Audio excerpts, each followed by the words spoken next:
Hello friends, and welcome to another edition of the Bought the T-Shirt podcast. I'm your host, Chris THRALL, and today I'm delighted to be chatting to Mike Buster Keating. Mike, how are you? All right, mate, and you? Yeah, Mate. good, brother. Nice to see you, mate. Yeah, and you too. Cheers. So I guess I should explain how did we end up here.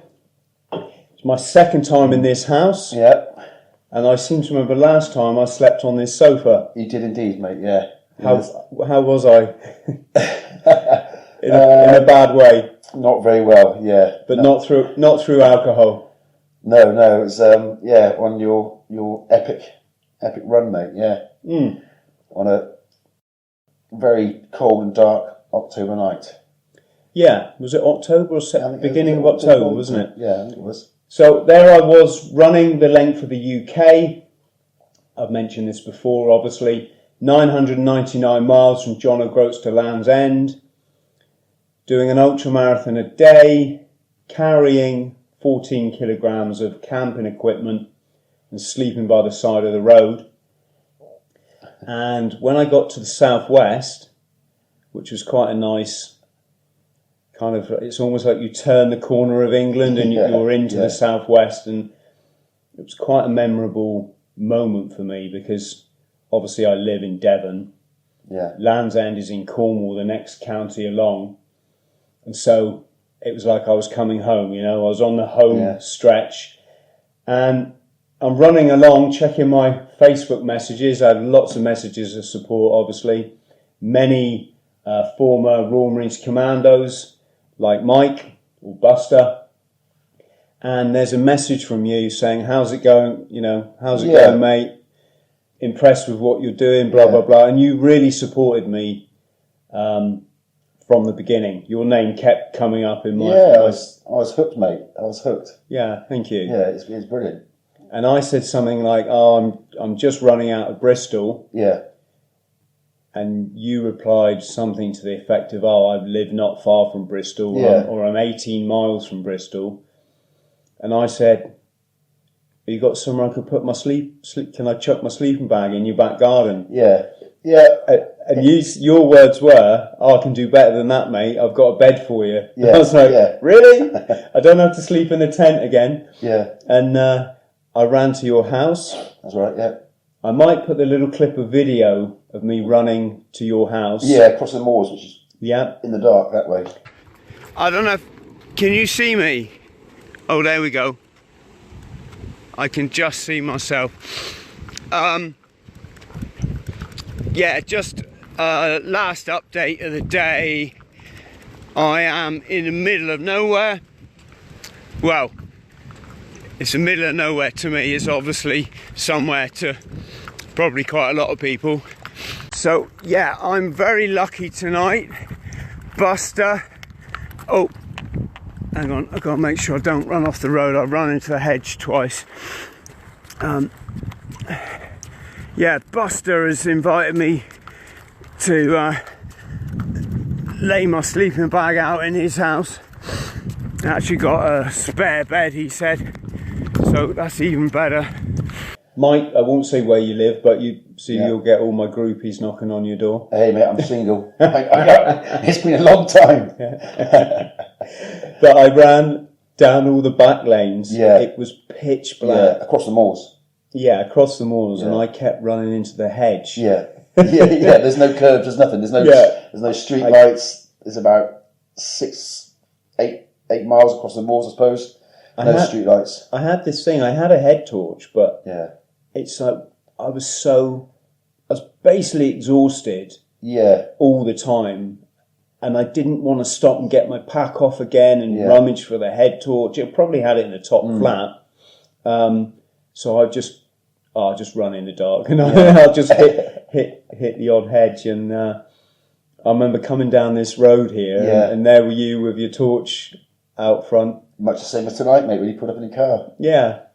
Much the same. Yeah, I can remember I watched you all the way. I was just in awe, of what you're trying to achieve. I knew you would. I knew you wouldn't stop. You'd have to be carted off in an ambulance. I knew that, I could tell. And yeah, I watched it all the way thinking, oh, that's just incredible. It was a Sunday, actually. Normally, about 1 o'clock, I meet my dad down the boozer on a Sunday, have a few beers, and go back to my mum's house for Sunday lunch. But you were passing this way, and I texted you, and my intention was, I think I said in my text, hi Chris, I live down this way, I can meet you, is there anything you need? And you replied, hi Mike, or Buster, I need a place to put my tent. Yeah, I said, well, yeah. It just so happened that where I live, outside of Bristol, south of Bristol, would enable you to complete your ultramarathon. Yeah. Which you did, yeah. So the pub went out the window, and and just followed you on through then, and kept in touch. And I can remember seeing your live Facebook feed, and he was saying about in the ditches and this, that, and the other. I thought, oh no, he's gone across the moors. Yeah, the track is taken across the moors, sat nav's taken across the moors instead of the main road, which should have been light, albeit a little further. But yeah, I mean, just walking across there is bad enough, mate. Where when you've got a switched on head, let alone just having ran down from Scotland. A lot of people were sort of really concerned for my welfare. Yeah, a lot, and trying to sort of look after me, and I was just. Like, I didn't care about any of that. I just, give me the, I wanted the most direct route to Cornwall. Yeah. But it had to be 999 miles. I didn't want to run any more, obviously. Yeah. And I didn't want any less because I'd set the whole thing up as a 99 miles run. 999 being kind of a metaphor for the veterans that are struggling at the moment and this high rate of suicide we've got. Yeah. But a lot of people just didn't get the ultramarathon a day thing. They were just, wow, he's... Yeah. In fact, it was quite funny. They were just like, wow, he's running from John O'Groats to Land's End, which personally, I didn't think that was a big deal. To me, it had to be an ultramarathon a day. Yeah. Camping by the side, sleeping by the side of the road and not staying in hotels and that sort of thing. Yeah, not your celebrity. So what was happening is people were coming out to try and find me in their cars and going, jump in, and I'm like, no, you don't get it. That's not, if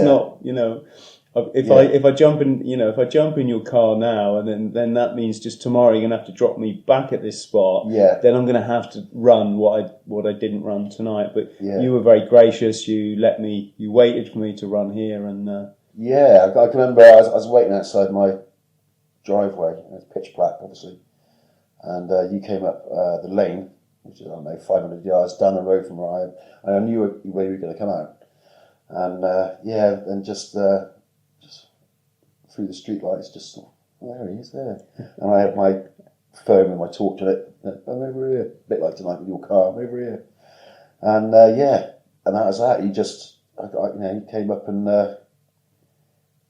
big sweaty, snotty heap. Yeah, with a broken leg. And a few blisters to boot, which my son was sort of impressed by when we started popping them at the kitchen table, and all the fluid was going everywhere. It's like, I said, well, there we go. That's what happens, But it was,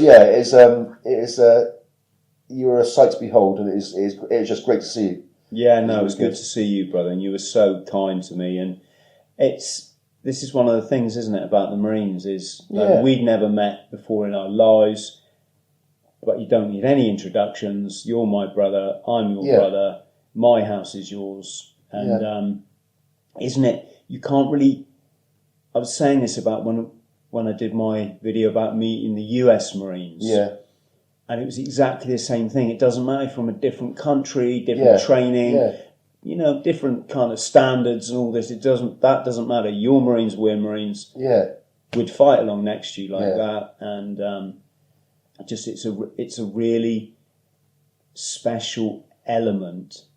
As I'm quite honest about my time in the Marines, and so are most of my guests. Yeah, I don't try to pull the wool over people's eyes. There's other sides of it which aren't so brilliant, obviously. Yeah. But it's that element that I don't think, unless you've experienced it, it's hard to put a finger on. It's hard to actually, pin it down and say what it is. Yeah, people might say a brotherhood or whatever, but do you think a part of it is because you get drafted all the time and you have to rock up at a strange unit, a new troop or a new company, new troop, new office, new bedroom, and you've got to immediately fit in with guys that might have been there months, years, and there's no sort of, I guess there is time to get to know people, but your job as a rifleman, as a commander, is to slot straight in, isn't it? Yeah, and that's what you're trained to do. That's why everyone goes through the same training. So, you can be placed wherever, whether you're based in Scotland, as I was for a while, straight down to Taunton, and you slot in. Obviously there's personalities and this, that, and the other, and go on. There could be differences there, but you just slot in and do the job that you train for. And I think it comes from just a mutual respect. It's just the mutual, because you know how hard it is down at the Commando Training Centre at Livingston to get to earn your Green Beret. You know how hard it is. It's an absolute nightmare. Like I know that you have done exactly the same training as me. You've achieved all the same markers through that. You passed all the tests. You've had to shine your boots in exactly the same way I have. You've been to the NAFI to get get your biscuits at 11 o'clock and it's the doctors get the briefing. Yeah. Well, it is that mutual respect, because you just know, don't you? That's that. Okay. He's got a bit about him because you've done it yourself. I'm not saying that people don't do it, haven't got anything about them, but it's just that mutual respect. And I've seen it when I've worked. Did a bit of maritime security, as we all did when the money was good. In the Indian Ocean, when Somalia, the pirates. Working with lads from different regiments in the army or navy, sailors, and there's that little bit of, I'm not quite sure what you have actually done. Bit of incongruity, sort of. I'm not sure. If the shit hits the fan, and let's say we get taken ashore and the shit hits the fan, I can't. I know me and Chris, two bootnecks, can get our kit on the back and we can leg it 30 miles because we've done it before. And we'll come on to that because we we do it in training. Every Marine does it in training, part of one of the commando tests, the last commando test. But you don't know the guy you've just met on the job, who's in another regiment, who doesn't have to go for that sort of experience. After 10 miles, are you going to have to start dragging it? So there's a bit of a difference. I don't know. It's not looking down on other regiments because it's all hard, isn't it, when you join? It's horses for courses, and there's a certain bond between all service personnel. Yeah, of course there is. Yeah. But it's always slightly different. Not a bad different, just a different. Like the SES guys that I've spent time with, just amazing individuals, really nice. The sort of people you just wouldn't expect to do that job. It's just deep down, they have a yearning to better themselves, to be the best, to be the best at soldiering they can. It's not that they want to go out and slaughter people or this, that, or the other. It's that they love the professionalism of it. That's right. Yeah, ultimate professionals. They want that. There's people that are quite happy to play First Division football. There's those that want to be David Beckham. It's okay playing Premiership football. That's great. Have a career. But if you want to be David Beckham, you've got to stand out and you've got to put the effort in, obviously. And there's those the Special Forces guys that we all both know. I like that. They want to be. Well, actually, if I'm going to be in this profession, I want to be the best in the country that I can be for myself and whatever, to test themselves. And there's a certain character that the SAS and the SBS are looking for, isn't it? They can tell, can we just say the wankers? They can tell the pretenders. They can tell the ones that haven't really, they've kind of rocked up to selection. They're not really ready for this. The chances sort of thing. Yeah, I mean, it's much the same as the Marine. When you go to your potential recruits course, you get your Rambos turn up. Muscle bosuns, been to the gym, and they've got to give themselves a little scar to make themselves look a bit hard, and have a tattoo done, and all this sort of stuff. And and they're all gone on the first day. Yeah, that's it. Yeah,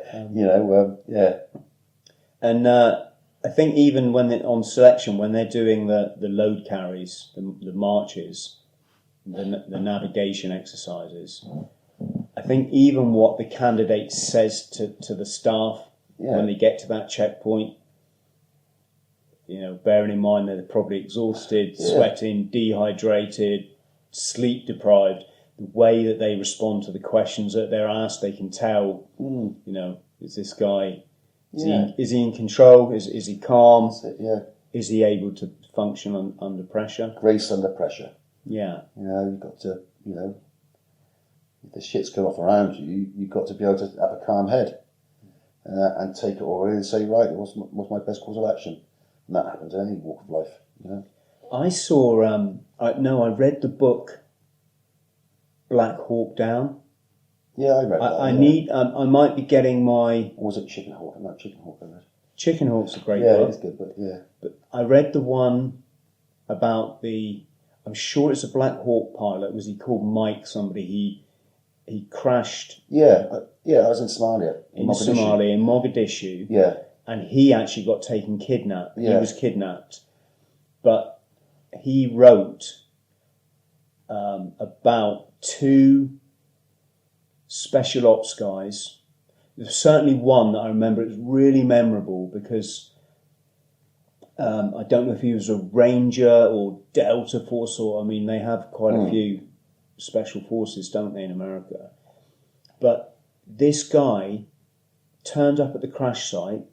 He was sort of on his own, and the guy's just so calm. Yeah. There's rounds flying around. There's rocket propelled grenades flying over there, and this guy, he's just so calm, right? And he got killed trying to rescue that pilot. He was, shot dead. Yeah. And he was still, until he was shot, just so calm. And it was a bit like when we were in Belfast. Yeah. My friend was in a observation post on top of one of the blocks of flats. So there would be, say for argument's sake, 4 Marines in there for 2 weeks at a time, living on cornflakes and fried eggs. Yeah. And I think they had a running machine, which was their downtime. And one time my friend was up there. He said they had an SAS team, or two SAS troopers in there. And the IRA came out into the new lodge with a GPMG, which is a heavy machine gun. And they just pointed it up from the street at this observation post and let rip. And the rounds are obviously flying off the bulletproof glass. And my friend said all the Marines hit the deck and they're kind of scrabbling over the floor to get to the radio to say contact. He said these 2 SAS guys just calmly picked up their weapons, kicked the window open, and they just started spraying rounds down at these guys in the street. Yeah. But enough about them. I want to talk about you, because what happened when I rocked up here is in the morning. I didn't ask Mike to do this, but this is, if you can understand what I'm trying to say, you can understand Marines. You put on your son's running shoes, which were a size too small for you. Yeah, because I don't possess any. Yeah, because you hadn't been running for several years, can we say, a long time. Yeah, it's not my favourite thing. So this guy hasn't run for 20, if not 25 years. He puts on a pair of running shoes, a size too small. He then grabs my backpack, which was 14 kilos, depending on how much water I was carrying. And I said, Mike, what are you doing? No, give me that. And you were like, no, no. He put on a 14 kilo backpack, and then we legged it pretty much non-stop for 40 miles. Didn't we? Yeah. Didn't complain. Well. Didn't. No, you didn't. You were just like, I'm all right, mate. Mate. How many civilians, and this is not a criticism of civilians, I'm just trying to draw a parallel. How many civilians could just pick up a 14 kilo pack and run 40 miles having not done any exercise for, 25 years? Yeah, well, it's a state of mind, isn't it? It's just, for one thing, I thought, I just, initially, because our conversations the previous night, after I'd fed and watered you, bathed you, actually, you had to bath yourself and it bathed you. I wasn't that lucky. Yeah.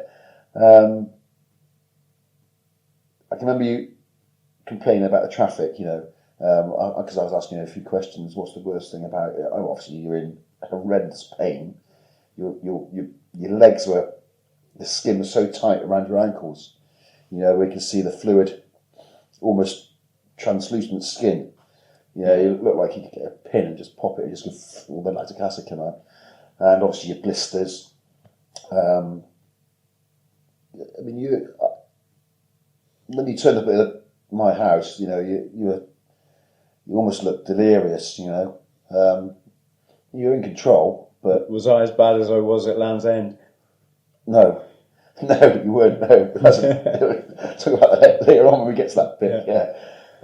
So my intention was, I thought, right, okay, I didn't like my job at the time anyway, particularly, so I took a day off work and just take you through, because you didn't like going on the main roads, an old railway track which has been converted into a conservation walk.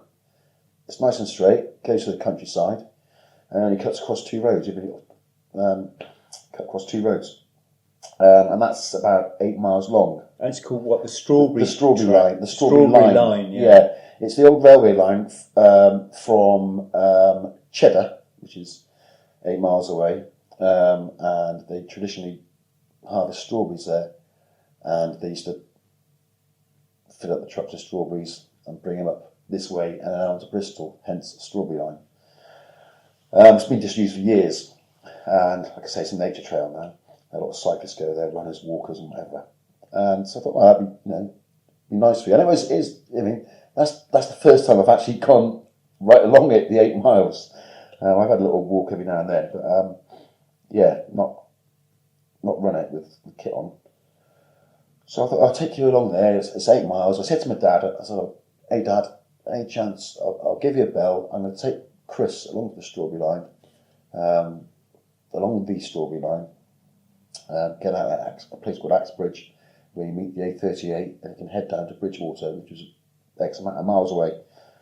And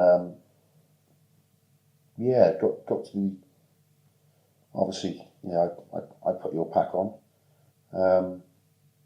I was just concerned about you getting it done, because you were, walking down the stairs in the morning, that took you long enough. Was it like John Wayne? That took you long enough, mate. I can remember you stood at the bottom and you had white dressing gown on, and I was thinking, he's going to fall over in a minute. He's going to fall over. You were. It may have no,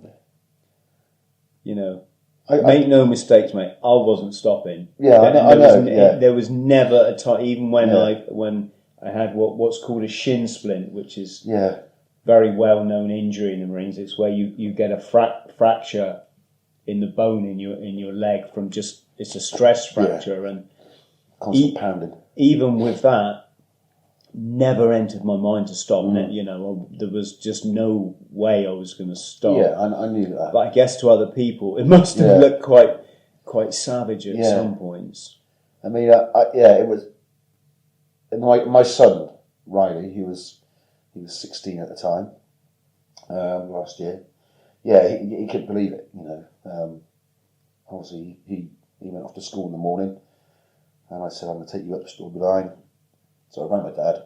Can you arrange to pick me up? I'll give you a ring later on when I drop Chris off at the end of the Strawberry Line, and then he can carry on doing his 20-odd bloody miles, the rest of it. Which didn't happen, did it? No, we ended up doing 40 miles. And the thing is as well, is I was kind of quite road fit by that stage. So it wasn't as though I was, getting slower. If anything, I just sort of maintained a fairly even pace. But because you had the backpack on, that was giving me carte blanche to go a bit faster. Yeah. And of course, because you wouldn't complain. Yeah. I'm probably driving you. I couldn't speak. I was probably driving you into the ground. You know. Well, I wasn't. It's. I'm not a racing snake. You've got it sort of. In the Marines, you've got your racing snakes, and basically, I'm a donkey. Put some kit on my back. You and I have a 3-mile run race, and you'll whip me. You'll go. I say, okay, right. Put 140 pound on my back, and let's go up that hill and have a race now. And I'm okay, I'm a donkey. I can carry loads and just keep going, sort of thing. But this isn't an anomaly though, because the next day, or might have been the day after, our friend Steve came out to join me again. Another former Marine, someone else who hasn't massively done any sort of fitness for years. I think Steve wouldn't mind me saying, and again wouldn't let me take the backpack. Absolutely wouldn't let me take it, and we smashed out 35 miles. Yeah. And he wouldn't. I was like, Steve, do you want to slow down? Do you want? No. And I could see it was hurting him, but just wouldn't give up. Oh, must mention Matt McGregor, because came out to see us. Another ex-Marine, who I didn't know only lives 5-6 miles away. He fortuitously he found out from your Facebook feeds, found out roughly where we would be, and then as we popped out of the Strawberry Line onto a road, he was just driving past me, and he stopped and asked if he wanted anything, and that's good, that's nice. So let's talk some Marine stuff then. So when did you join up? 1990, so I went to the careers office in 89. So that's when training had got really easy, wasn't it? Oh it was. It's you just had to turn up, mate. Yeah. Just gave out. Full over the finish line, and that was it. Yeah. I'm a 4'9". What are you? I was. P049. Oh, I'm 4'8". Yeah. Okay. Yeah. This is our service numbers. They say a service person never forgets their number. Yeah. And about a year ago, I was just trying to remember it. I'm terrible. Yeah. Sorry to talk me, Mike, but this is this is what I like about podcasts, and this is the way I want my podcast. I want it to be a conversation. I don't want it to be like Wogan or Parkinson. You know what I mean? But a funny story. Well, it wasn't so funny, really. Is I was in a pub. It was actually at a funeral, and somebody had given me a veteran's lapel badge. Oh, yeah. It was one of these joint services veteran. And I was, thank you. But I think it's because I organise a reunion for Marines every year. Someone gave it to me at the reunion. Yeah. So for this funeral, I'd put it in the lapel of my suit, and I was in the pub for the wake afterwards. Famous Marines pub down in Plymouth, and I'm stood at the bar, and the guy next to me turns around and goes, "Oh, nice lapel pin. Yeah. Where'd you get it?" Well, here's the thing. When you organise a reunion for 300 people, and you think, I think I got some, I think somebody gave it to me there. I might have been, I wasn't sure where I got it. Yeah. Because I hesitated, he seized upon that I was a Walter Mitty, Yeah. that I wasn't, I hadn't been in the forces, which Yeah. is just one of these silly things that people will do, and Marines are actually really bad for it, is doubting you. Yeah. And I always say, being a Marine isn't that good. It's not. It's not that. It's there's things, mate, I'd much rather have done than be a Marine. I'd rather have been an astronaut. Well, yeah. And so he seized upon that, and in an instant before. Oh, and then he tried to fire the questions at me. Oh yeah. The interrogation questions. What unit? What number? And all this. But the first question he picked was, who was your sergeant in training, right? We call it Stripey. Yeah. Well, here's the thing. We had two. The first guy buggered off to go to do intelligence work undercover in Northern Ireland. Mm. He left our troop after about week 8 or something. And then we had another guy. But because the guys were split, I couldn't remember either of their names. I can remember it now as we sat here relaxed. Yeah. But when he put me on the spot, my first reaction was to say, which one? Right? Yeah. But I didn't. I went, and again, so I'm fueling his paranoia basically. And the next thing, he starts a fight with me. He tries to sort of grab me, and so I'm like, push him off. And he's screaming at me in this pub, "You fucking wanker, you've never been in the Marine." And I'm like, oh, dude, why don't you, rather than make a prick of yourself, why don't you just turn to one of the guys on either side of you and go, say, do you know this guy? Yeah. And at which point, others had jumped in and gone, what are you doing? That's Chris. Yeah. That's Chris. And that was, I mean, to my shame, we had two DLs, which are drill leaders, drill instructors for the Americans in training. And to my shame, I can't remember the name now of the DL who took us for our passing out parade. He was only there for the last 6 weeks. I mean, really 6 weeks. You should remember someone's name, but I can't remember. I can remember our first initial DL. And he's a bit of a legend, and there's no way I could forget him. Or any of us who were underneath his wing. Okay, no names, but there was some quite. He was great. He was everything. He was everything that I expected of Royal Marine Commando training. Everything. It's horrendous, And I there was 52 when we started. Probably the same sort of numbers when you did. Something about 15 minutes. 52, and in the end.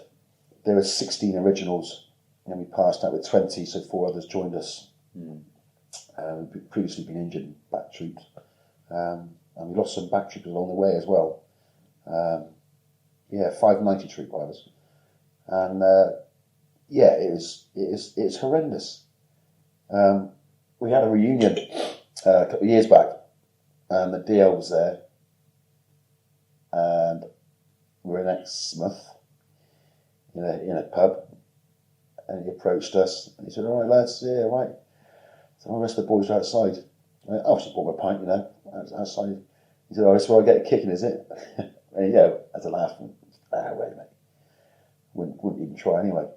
I have heard of, who were corporals when we were in training, attending reunions and having to apologise to everyone for how they were. Yeah. Oh no! Ours wouldn't. I should explain for our listeners or watchers. We went through training in the post-Falklands era. Yeah. And it was notorious for being a very tough time for recruits. Reasons could be many. There were some that it was like these guys training us had been in the Falklands. That's right, yeah, all of them were, yeah. And they knew how hard war was, so they made training hard accordingly. Then there was another school of thought that some of them hadn't been in the Falklands, so they were kind of angry. Yeah. And they took this out. But we had one actually, like that, yeah.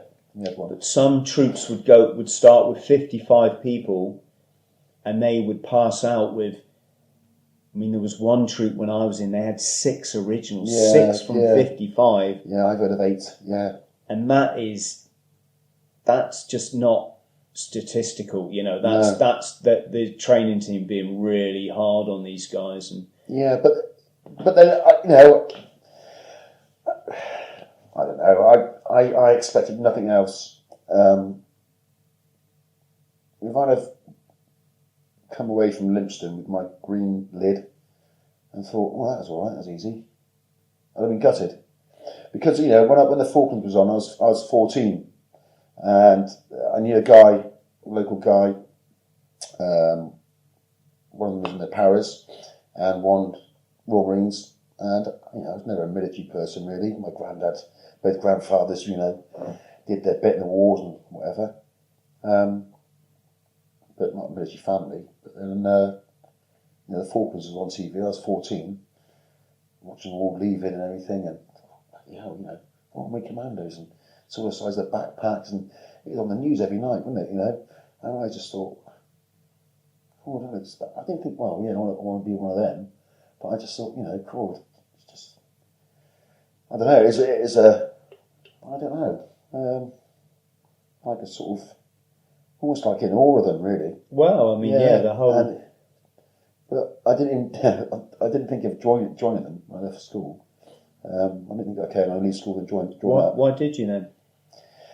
Well, I left school at 16 and basically went to college doing a PE course with a view to joining the military. Well, that was the prospect, you know, police. It's just basically for kids who haven't got a clue what they're doing. You know, I dossed around at school, went to the career office. They said, "What do you want to?" Careers officer, as you did in those days. Okay, Mike, what do you want to do then? Leave school. I said, I want to be a rock star. That is my exact words. And she said, okay, armed forces it is then. Next, please. You know, because I mean, I pissed about. I just mucked about at school, really. But then again, you know, Noel Gallagher's my age. I want to be a rock star. Okay, we'll help you. You know, I'm going to say, when are you going to start? I tried. So I did bricklaying. That's why I went to college, got booted out after, you know, because I just pissed around. Just too busy having a laugh, really. Didn't do anything, just messed around.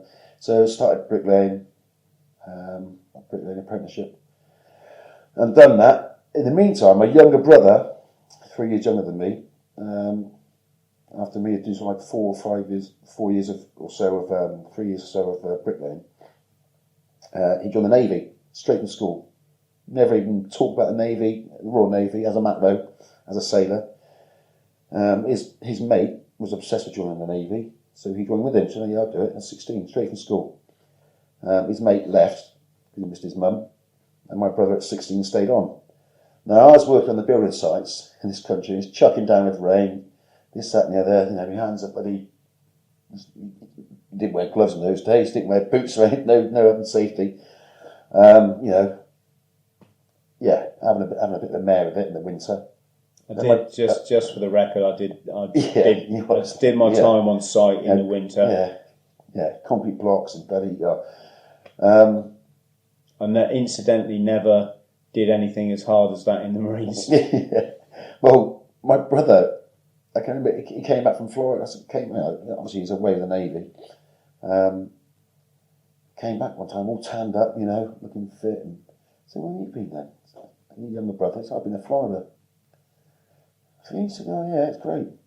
So what? Just sailing around? Oh no, we get leave. Went ashore, you know, having it in the bars. All the American girls, they love us over there. All you've got to do is speak, and you know, you're a British, you know. Oh, this sounds alright. This bloody sounds alright. So I thought, well, yeah, I might get a bit of a go, but I just don't fancy being sat on a big target on a ship, you know, permanently.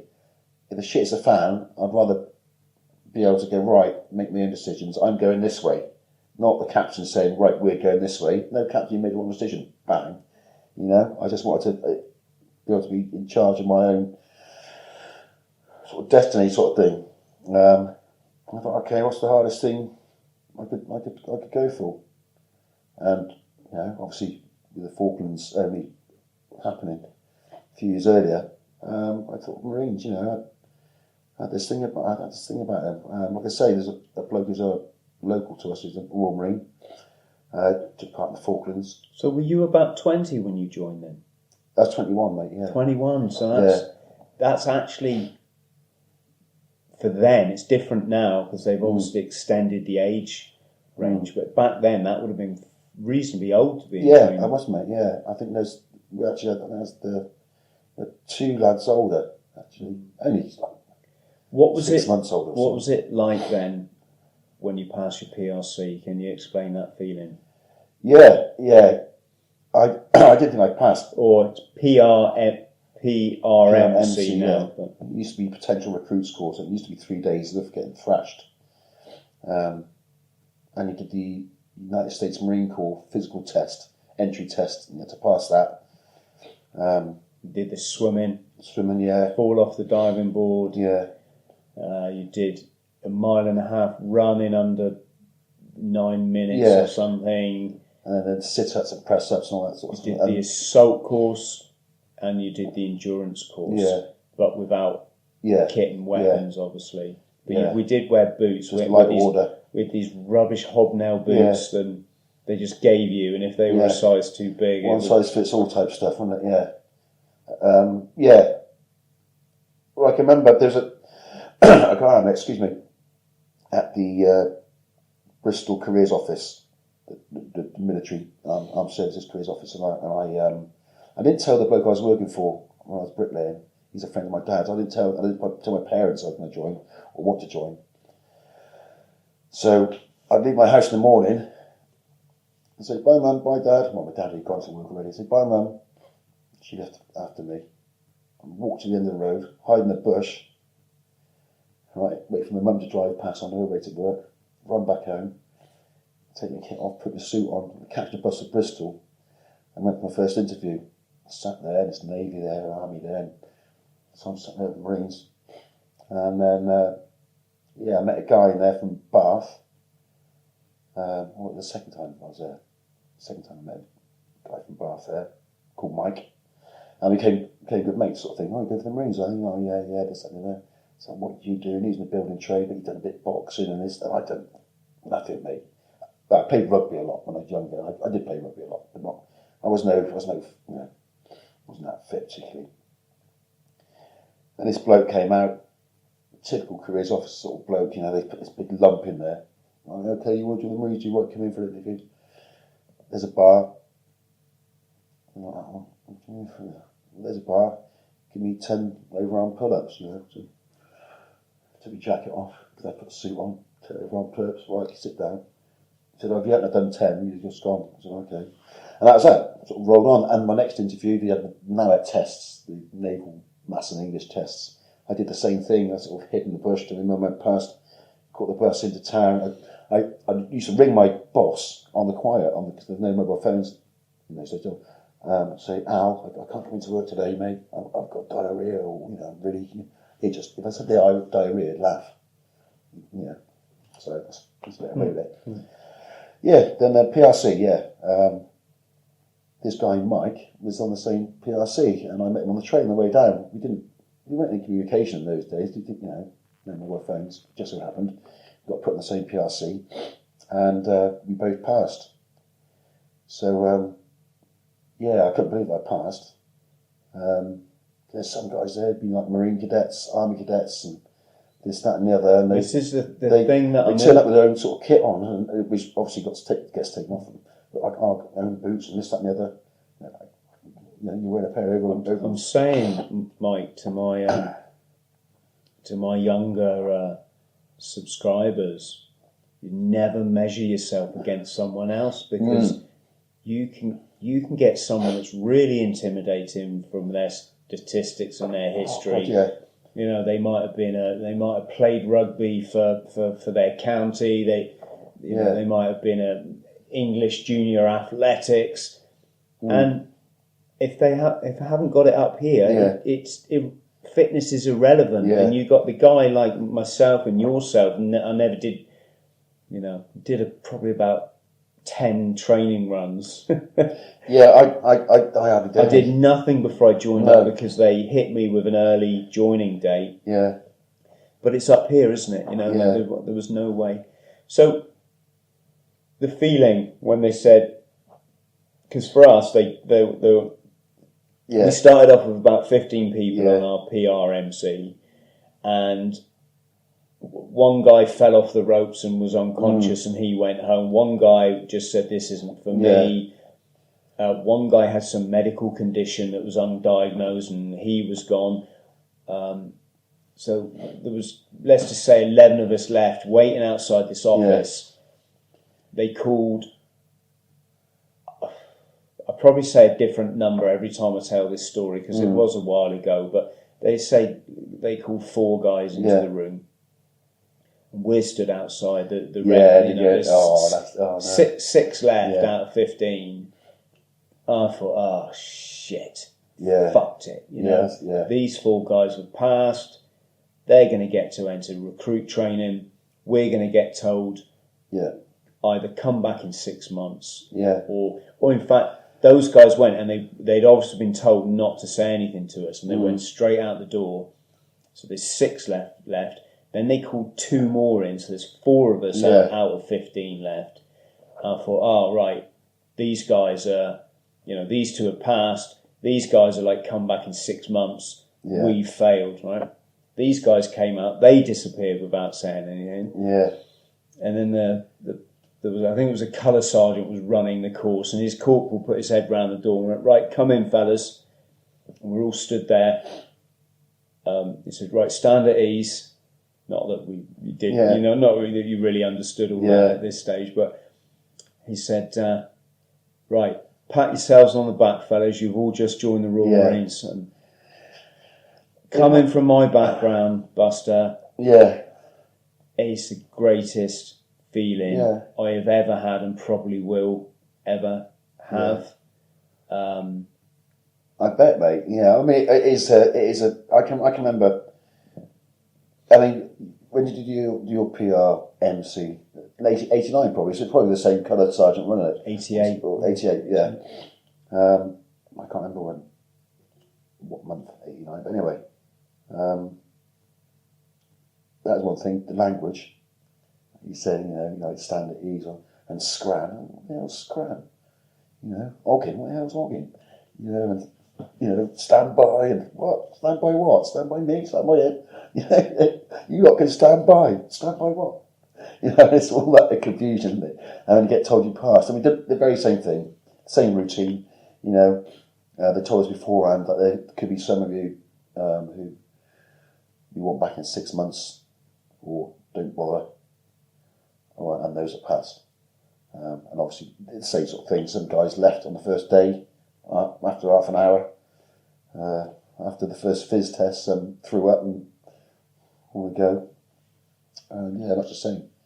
We went to the pub afterwards. I was with this guy, Mike, that I met in the careers office, and he said, well, you getting a train back to Bristol? And I said, yeah. He said, well, so am I, because I've got to get a connection to Bath. So I just got my train, I got the train. Did you fancy going for a beer then? I said, yeah, I went, mate, yeah. So we got to know each other for a little bit, and we both passed. So we got off the train at, we got on, obviously, Commando halt. Got off at Exeter for our connection to Bristol, and we had about 20 minutes to wait or something like that. And so we went in the pub, and about 2.5 hours later, came out the pub. One eye to the wind, and then we were pissed basically, and caught the train back to Bristol. I got a train home. He went his way to Bath. Then I went straight to the pub again.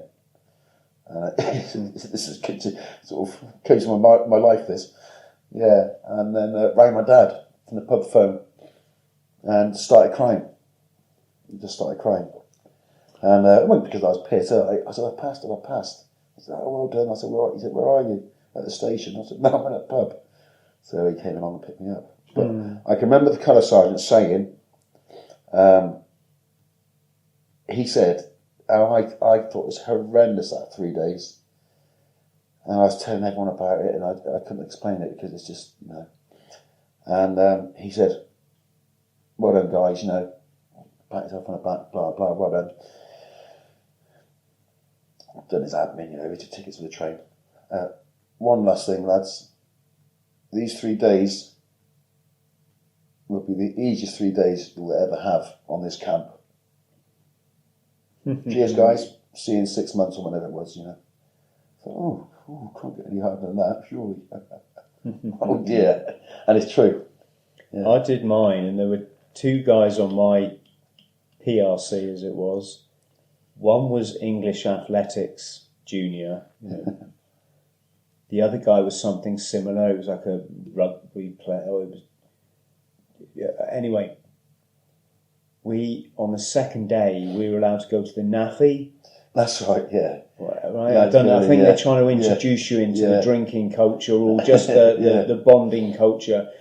And we were walking from those old Nissan huts that you used to stay in across to the, it might not be Nissan huts, but, you know, the old accommodation. Yeah.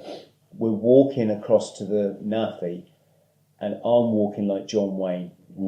Everything in my body was just in bits. My muscles were all so sore. It was similar to when you run your first marathon and the next day you're like, oh God, right? And yet this English athletic guy, it just did not affect him at all. He's running along, come on guys. And he got down and started doing press-ups. And I remember thinking, you fucking bastard. You know, I'm broken, and he made it look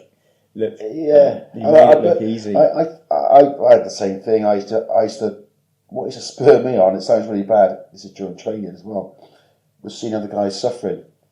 I'm going, fuck for that, he's worse than me. You know, because I'd be going along thinking this is bad, this is and I look around and I see some guys like him, you know, some sort of Superman. I think, Christ, he's just getting on with it. Why am I, you know, I'm not making a grade. I'm not saying pushing yourself, you push yourself. What you didn't realise is everyone else is thinking the same. And you're thinking, oh my God, look at Buster. He's good. He's going all right. Yeah. Look at Jono. Look at Zozo. You know, look at Mick. Look at whoever. Well, at our 30-year reunion, one of the guys came and just said, my abiding, is that the right word? My abiding memory of you was that you just breezed through training. I was like, what? Are you joking? I said, I found everything fucking hard, man. I was, you know, I mean, I in fairness, I was a PT superior in the gym, so obviously, I was, even though I had an asthma, I thought I was having an asthma attack. Someone said to me the other day, they think it might have been anxiety. Yeah. Because on our first gym session, when they're like, sit down, stand up, sit down, roll over, stand up, that corner of the gym, go, this corner of the gym, go, sit down, and they're just trying to confuse you, aren't you? You don't even get time to reach that corner of the gym. Because not fast enough, all that sort of, And I had this weird sensation come over me that I'd never had before in my life, and my lungs were just, my chest felt like it was tightening and that I had wool shoved down. And maybe it was a bit of a panic sort of anxiety thing, right? Yeah. Well, but other than that, I was all right in that first phase of the gym. It was the speed marching that just crucified me beyond anything. Yeah.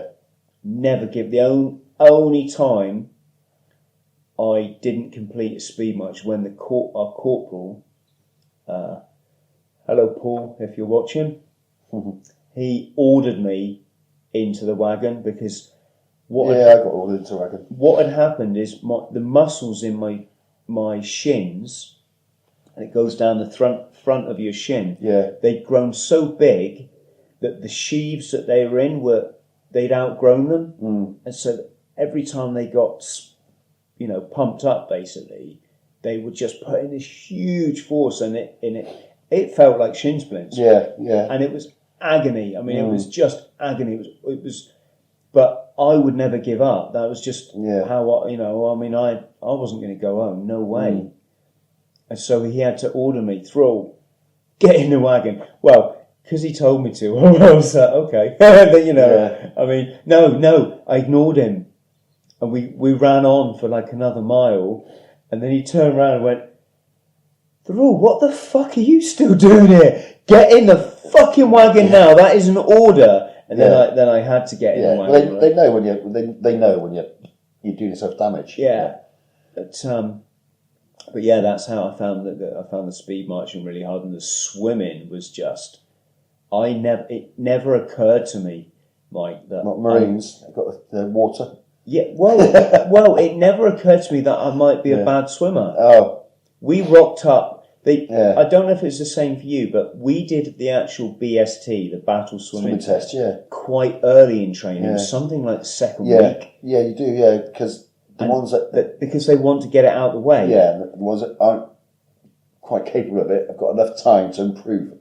So I'm queued up there, waiting to put the webbing on with the bricks in and put the old Lee Enfield rifle over me and go up on the diving board, and you jump in, don't you? And you immediately almost sink to the bottom of the pool.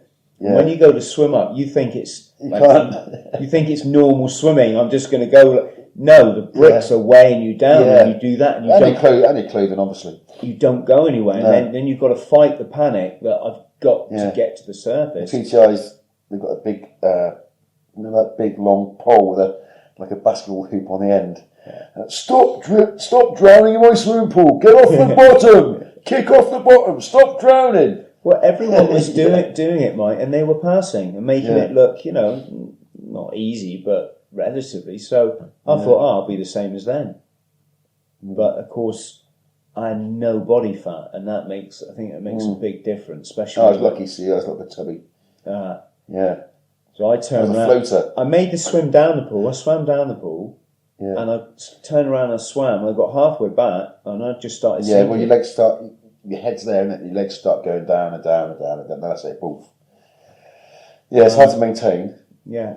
But it's, I was all right with the BST. It was the endurance course I found the worst. Oh, thank you. Yeah, I did. Yeah, me too. 30 miler, 1 foot in front, and then keep going. I thought, 9 mile. I failed the 9 mile acquaint, the pre-run, because I just went, my legs went bang, cramp, as we run along, or the practice run, and I just was there like, bloody hell, of course the tubes. Why did you find endurance hard? Other than the obvious reason, but some people find it hard. I found it really, really hard. Other people. By that stage, one of my knees was knackered. And I wasn't, like I say, I'm not a racing snake, I'm not a runner at all. Obviously, everything's a clog. But my knee was knackered. My back was a bit dodgy. And I just found it really. Once you got to that individual stage, you go through to 3, up to the sheep dip, don't you? Then the individual stage, the other 2 lads just seem to just go bang. Yeah, same. Well, same as much, and then I'd be there like, oh my god, And so the endurance course, because you have to go underwater through the Smarty tubes, are they called? The sheep dip. Oh, you've got Smarty tubes. Oh yeah, are they the tunnels? The tunnels, yeah. Right. So you've got tunnels called the Smarty tubes. Yeah. And you've got the sheep dip, which is where you have to go underwater through this underwater culvert. It's about 6 foot. Yeah. 6 foot long, and one of your oppos pushes you in.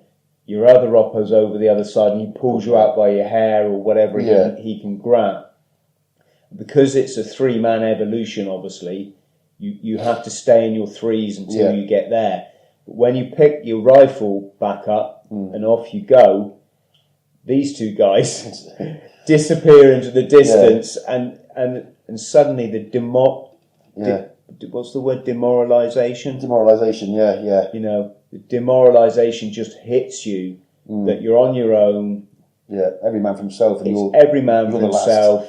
You were never really that good at this running malarkey, and now you've got 4 miles to run back to camp, and you Yeah. weigh a ton because everything is soaking, all your equipment's soaking, plus you've got your rifle and full kit. Yeah. And for me, that was what it really meant to get the Green Beret and be a commando, because when I did pass it, which was on the commando test, I didn't want to fail it and then do a rerun, right? So on the commando test, I came off that course and I was dead. Oh, mate, yeah. I was just dead. I wanted to do it once and once only. And I came off the course in the slowest time I'd ever done it. Yeah. It was ridiculous. I'd left myself it was something like an 8-minute mile to get back to camp, which is almost impossible, right? And the slowest guy in the troop actually ran past me and went, "Come on, mate, we can do it." And it annoyed me that the worst guy in the troop had just run by me. And he'd started off in the team behind as well. Yeah. And so I just started putting one foot in front of the other. Yeah. Built the pace up, and that was it then. I didn't stop. I just head down. It's a shuffle, the commando shuffle, isn't it? I watched the videos on when I'm making my videos, I've watched a few videos on YouTube, and you just see yourself in that run holding onto your weapon to stop it jumping around, or grabbing your weapon strap there, and you just see that commando endurance running. Everyone's body takes the same sort of form, doesn't it? Yeah, I find that horrendous. And I only just got on the test. I mean, all of our troop passed the test first time. Didn't have any reruns on the commando tests. Obviously, like I say, on the practice run for the mine minor, I just cramped up, and I got back up again, cramped up, got back up again, cramped up. By that time, I was lagging behind. I just, my leg was getting the wagon Keating. So I didn't get to go to Newquay. The R&R Newquay, the little. Did you go to Newquay in training? They have a little. We did our R&R, rest and recuperation, we did it in Wales in the Brecon Beacons, so it wasn't really a rest. Our lads did it in Newquay. I didn't go. I had to stay behind with the first drill. He turned out to be a good guy, actually. And practice speed marching every day. Whilst the rest of the lads were in Newquay having a bit of a weekend off, surfing and pissing it up and shagging and canoeing and whatever they were doing, Yeah, so there's always that thing in the Marines, isn't there? Getting left behind when everyone else is doing horrendous, something. But like I say, we all passed the commando test first time, so that was it. Royal Endurance course. You went to 40? 4-5. I was supposed to go to 4-5. Which is 4-5 Commando in Scotland. Yeah, up in Arbroath. Got posted there. I went up there. Did my joining routine. Funny enough, the same guy, Mike, I was in the careers office. He ended up joining the same troop as me. So we did our PRC, went to the pub, went our separate ways, and of course, no one tells you what troop you're going to join. Whether it's going to be a year later, 6 months later, 2 weeks later, or whatever. But ended up, we joined the same troop. So obviously still good friends now. Both Mike and I got posted to 4-5, and we went up there, went to do our joining routine, and they said, no, you can't join now because they're full up, they're going to Northern Ireland, you have to wait. Oh, so what can they do? Are we a party or what? No, you can go and join Camacho group for something like that. Whatever. So Camacho group is to basically protect the nuclear weapons on some submarines and it's a boring job, not what you want out of training, really. A lot of guard duties. It's not good. However, that said, I had a pretty good time. Can I just tell you a little dip there, because people might think I'm telling official secrets, but no. When I was on HMS Invincible, we were waiting for the weapons to come on board, and they came down from Scotland. They'd come in a convoy. There'd be God knows how many Marines. Yeah, that's what we. Being outriders and basically chaperoning these weapons on into the dockyard and onto the ship. And we as Marines, our job when they were coming on, we had to go on the upper deck all armed, obviously. We had 9mm pistols. We had the SLR, funny enough, on ship. It's the Navy still used the SLR, which is a great weapon. Did you go? No, you were US SA-80, of course you were. So, and before this evolution came about, we all got briefed. It's top secret, you know. Don't be going downtown having a beer and telling someone in a bar these weapons are coming down tomorrow. With a Russian accent. Don't. It's top secret. Don't be phoning your family. You know, you're not allowed to do it. So we're all, we're playing the game. Obviously, it's our job. So we're keeping all this top secret. Weapons are coming tomorrow. And there we were on the flight deck of the aircraft carrier, and this tourist boat, what are they called? Pleasure boat, chugs around, just at the outskirts of the dock, however close they're allowed to go to the ships, and the skipper of this tourist boat gets on the tannoy and he says, "So, ladies and gentlemen, if you look to your right, you will see the aircraft carrier HMS Invincible. If you're wondering what the Marines are doing armed on the upper deck, it's because they are waiting for the nuclear weapons to come down from Scotland." It was just arriving in figures 5. It was just that became a standing. Do you want to know a funny thing on the ship? All the rubbish went into the ocean, which. I don't know if that would surprise people, people listening, but we would have hands to gas stations. And you'd have to go up and join this party. It was the Marines didn't do it, but the Navy guys obviously did. And you'd pick up these rubbish bags and throw them into the Mediterranean. Just talk it over, It was. I think it was even illegal back then. It's not like it's something that happened in the 90s. It was terrible, really. One time, just another ship's dip while we're on the subject, but we used to have sun-uppers.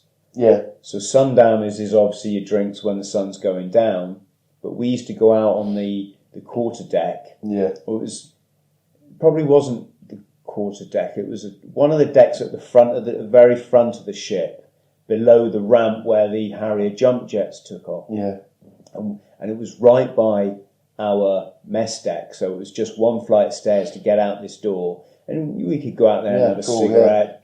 It was next to I think it was next to the goalkeeper weapon system, which is a incredible machine gun when it was working that can fire something like 600 rounds a minute. It was just a phenomenal amount. When it went off, it was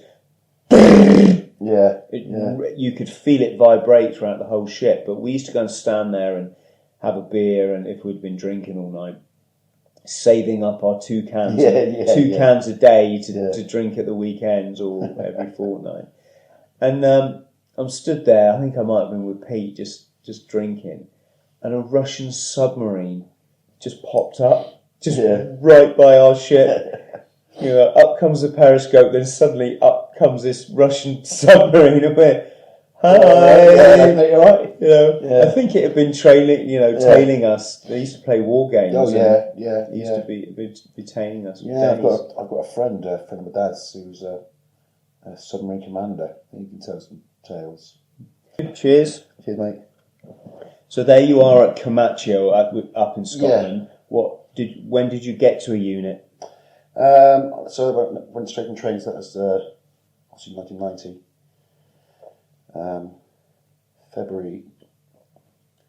October 26th, 1990. Joined Camacho, or past that, and then joined Camacho. I got quite lucky really, because I did a bit of the Faslane, Coalport, nuclear weapons sort of stuff, and then I got put down in HMS Cochrane with a small detachment in the troop of bootnecks, just doing guard duties really on this massive naval base. So there was for a young single chap, it was it was good. There was pops every discos every bloody week. And So let me just stop you there, because I'm getting asked this quite a lot. How were you treated as a sprog, which is a baby Marine? How joining your first unit? Your first I was all right, mate, because I was, like I say, I was almost 22, so I was a little bit older. I've been about, been around the block a bit. 22, God, kid really, but I wasn't 17. You know what I mean? And I was a bit, I was nervous, obviously, but we got treated okay. It wasn't a problem. I'm trying to explain. Kamach seemed to be full of reprobates. We used to wear what we wanted. We didn't have to fall in it because it was such a shit job. They let you do what you want. You can wear what boots you wanted. Just wear naughty tops and didn't wear any. And just Berghaus or Helly Hansen. Yeah. That's Norwegian army tops. Yeah. So it's pretty relaxed. We could grow our hair, and it wasn't too bad. So they were all right. It's good bunch of lads. Some good nights out in Arbroath. But then I got based down to Cochrane, and only there for like 6 months, or less than that. And Iraq kicked off. I got based down there because I just kept my shoulders skiing up in the bloody Highlands. Did you get to Iraq? Yeah. So our troop were the only ones out of Camacho group to get sent to Iraq. So we went to. Was that Ophaven? Ophaven, yeah. To protect the Sherman Kurds. Haven, yeah. Ophaven, yeah. So we went there. So that was quite good. So we got attached to the med squadron, the logs, and then anybody who would have us really. Yeah. So we didn't have any. All we had was a colour sergeant in charge of us. No officers. Obviously got our kit over there. And How did you get to Iraq? Crab Air. Bryce Norton. The RAF. Yeah, RAF. Yeah. I think it's Bryce Norton we left from. It's good. I was on leave actually at the rugby club. At the annual general meeting or something like that. And what was the situation? The Kurds had fled to the hills, Yeah. so they didn't. Yeah, they were getting wiped out basically. Saddam Hussein, it's still going on nowadays. This is 30 years later. It's terrible. So for people, just to explain, the Kurdish population are indigenous to the areas of Iraq, Turkey. Yeah, northern Iraq, southern Turkey. Just into Iran, I believe. Yeah. And even though and where they live, there's no borders. It's called Kurdistan. Yeah. But of course, in relatively recent times, I mean, we're talking 100. Well, in the last sort of century, countries' borders have gone in. So for Turkey, Iraq, Iran, this sort of thing, and it's cut right across these people's land. Yeah. And as such, they've now become the kind of, I don't know if whipping boy is the right word. Yeah, they're bullied by all these countries, and they're made into an enemy, which they're not. I mean, quite rightly, they want their status back, their land back. Pardon me, and to be known, Kurdistan. Anyway, Saddam Hussein didn't like them, and so he just started slaughtering them basically. He actually used mustard gas on them as well. Well, it wasn't it that he used the gas that we sold him? More than likely, yeah, for profit. And also, more than likely. There's footage on the internet of Donald Rumsfeld being best mates with Saddam Hussein. Yeah. The same Donald Rumsfeld who then declared as defence. Was he Secretary of Defence, Rumsfeld? Yeah, he made but that's how it all goes, mate. You know how all that sort of stuff works. Fact of the matter is, we didn't know it then, though, did we? We know it now. No, that's right. Yeah. But we're older and wiser. Hopefully wiser. I mean, that's why they don't employ men of our age in the military, because you'd be like that. Hey, you're not enough, aren't you? Yeah. You know, you want some young, really, let's have a go. And it's not about, let's have a go and start killing people, so let's have a go and, adventure. Let's see the world. So the Kurdish people fled to the mountains, and obviously because they've been persecuted, and then there's a huge humanitarian crisis then with them. So it was more a humanitarian operation than firing bullets, wasn't it? it? Yeah. It wasn't. Yeah, there's skirmishes and little firefights, but it wasn't a war. It wasn't going there and saying, right, okay. Obviously, you had to. That's obviously live rounds and OPs and this, that, and the other, and blah blah blah. And 4 or 5 went into Saddam Hussein's palace, one at the summer palace, I think. Chop it down, and they got a bit of resistance from the police, the special police, Saddam Hussein's sort of horrible people, really, really horrible people. So there's some firefights there. We had an OP, we got looking down on one of his other palaces, or residences, and they used to just, put a few rounds in every now and then get like 400 back from a GPMG. It's just keep them quiet for a bit. But, it was. I mean, it's awful to see people like that, I mean, I was young, I'd say 22, and you see these people, like having to run for their lives. The mountains, and obviously the elderly and the young was the first to go to start dying. So we got attached to a med squadron. So we got either fly up to the mountains in a chopper, or we'd drive up in a 4-tonner. And what is med squadron? What does that actually mean? Medical squadron. It's part of the Royal Marines Navy medical squadron that is put together basically to when we brought down these refugees once the vacated villages were secure, and the Iraqi forces were there also secure. And said, look, come on, it's safe. We're down there. It's safe to come down from the mountains. Medical help, this, that, and the other, blah blah. And there's makeshift hospitals set up, and the Yanks are there, the Americans are there. Oh, in fact, most United Nations forces were there helping out, and bringing down these people that had just been up in the mountains dying. So Did you have to get all the vaccinations that they had, wasn't it? Yeah, all that sort of. Did you come across this Gulf War syndrome in anyone that you knew? No, that's a different thing. Yeah, no.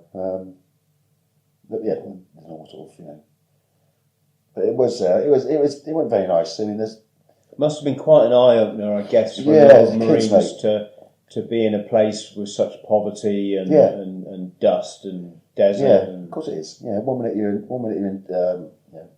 Scotland in a bar having a few beers with your mates and doing a bit of fizz in the morning and doing what you do down the range, or whatever. And next minute you're 24 hours later, and you're up in the mountains getting these people and there's dead children and people we would help. We'd bring them down during the day, and then help at night.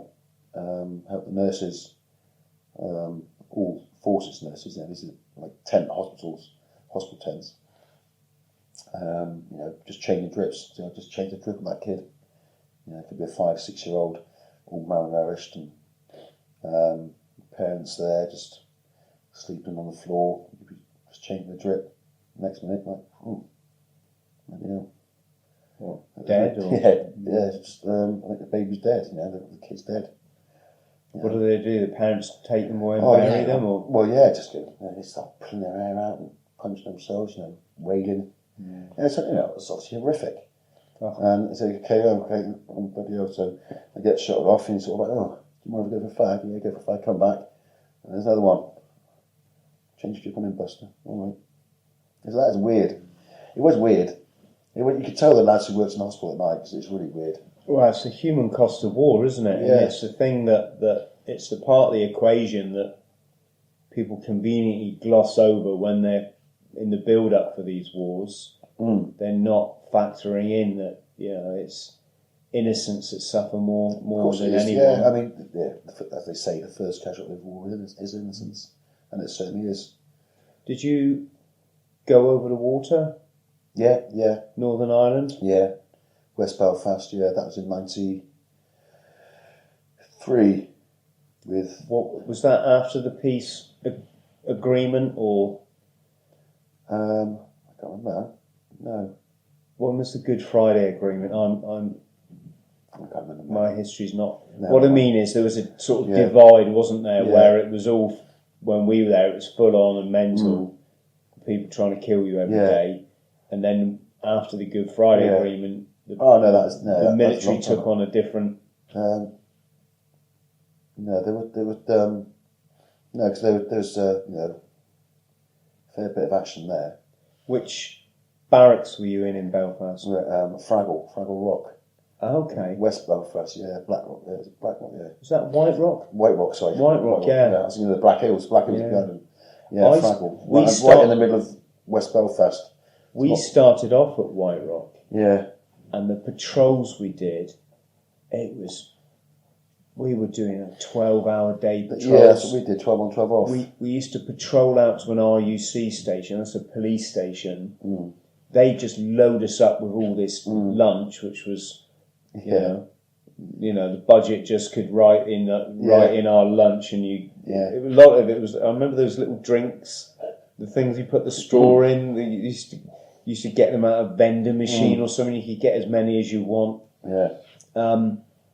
But 12-hour days, and it was our first 2 weeks. We didn't really know what kind of was going on. Where you are, you're getting irritated. You're getting used to the lay of the land. Yeah. But then an interesting thing happened. We got changed to Lima Company, Girdwood Park, and everything changed. Not only did everything start going bang, big time, but the patrols they did there were completely different. They were just 2-3 hour patrols, sometimes 4. Yeah. Oh wow! And it was so much more fun because you had so much more energy. You just went out, bang. Yeah, ours was totally 12 on, 12 off. Excuse me.